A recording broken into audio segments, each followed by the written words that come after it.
Prostitute ಅಂದ್ರೆ you are mail prostitute. ನೀನು ಗಂಡು ಸುಳೆ, ನಿನ್ನನ್ನ ಸಪೋರ್ಟ್ ಮಾಡ್ತಾ ಇರೋರು ಗಂಡು ಸುಳೆಗಳು. ಬರ್ದಿಟ್ಕೊಂಬಿಡಿ ಎಲ್ಲಾರು. You don't have right to call women like that. ಯಾವ ಹಕ್ಕಿದೆ ನಿಮ್ಗೆ ಆಕೆಯನ್ನ ಆ ರೀತಿಯಾಗಿ ಮಾತಾಡ್ಲಿಕ್ಕೆ? ಆಕೆ ಆತರದ್ದೇ ಒಂದು ಪ್ರೊಫೆಷನಲ್ ಯಾರಾದ್ರೂ ಇದ್ರೂ ಕೂಡ ಅವರನ್ನು ನೀವು ಅವಮಾನಿಸ್ಲಿಕ್ಕೆ ನಿಮಗೆ ಯಾವ ಹಕ್ಕು ಇಲ್ಲ. ನೀವು ಯಾರನ್ನಾದ್ರೂ ಅವಮಾನ ಮಾಡ್ಲಿಕ್ಕೆ ಈ ಪದ ಉಪಯೋಗಿಸೋ ಮೊದಲು ತಿಳ್ಕೊಳ್ಳಿ, ಯು ಆರ್ ಮೇಲ್ ಪ್ರಾಸ್ಟಿಟ್ಯೂಟ್ ಅಷ್ಟೇ ಹೇಳೋದು. ಅಲ್ಲ ಸಿಟಿ ರವಿ ಅವರೇ, ನಿಮ್ ತಲೆಗ್ ಪೆಟ್ಟಾಗ ಮೊದಲು ಈ ಮಾತು ಆಡಿದ್ರ ಇಲ್ಲ ತಲೆಗ್ ಪೆಟ್ಟಾದ್ಮೇಲೆ ಆಡಿದ್ರ? ಯಾಕಂದ್ರೆ ತಲೆಗ್ ಬ್ಯಾಂಡೇಜ್ ಕಟ್ಕೊಂಡು ಓಡಾಡ್ತಾ ಇದ್ದೀರಲ್ಲ, ಅದಕ್ಕೆ ಕೇಳಿದೆ.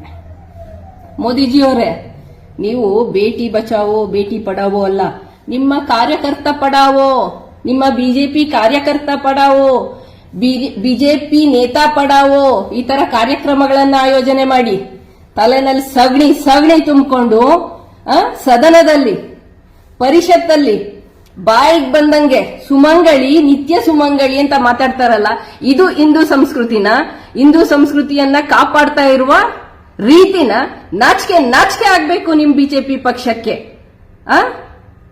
ಇದು ರಾಜೀನಾಮೆ ಕೊಡೋದಲ್ಲ, ರಾಜ್ಯ ಬಿಟ್ಟು ಓಡಿಸ್ಬೇಕು ಈ ತರ ಒಂದು ಏನು ಗಂಡು ಅದೇನೋ ಹೇಳಿದ್ನಲ್ಲ ಆಗ್ಲೇ ಅವ್ರುಗಳನ್ನ. ಅರ್ಥ ಆಯ್ತಾ ಹೇಳೋದು? ಅರ್ಥ ಆಗ್ಲೇಬೇಕು. ಅರ್ಥ ಆಗೋವರೆಗೂ ಈ ವಿಡಿಯೋನ ಶೇರ್ ಮಾಡಿ.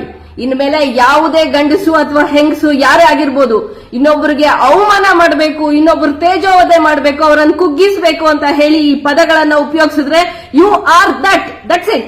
ಇದನ್ನ ನಾವು ಕಾನೂನಲ್ಲಿ ತಗೊಂಡ್ಬರ್ಬೇಕು, ಗೂಗಲ್ ಅಲ್ಲಿ ಸರ್ಚ್ ಮಾಡಿದ್ರೆ ಬರಬೇಕು. ಯು ಕೆನಾಟ್ ನೀವ್ ಹಂಗ್ ಮಾಡಬಾರ್ದು.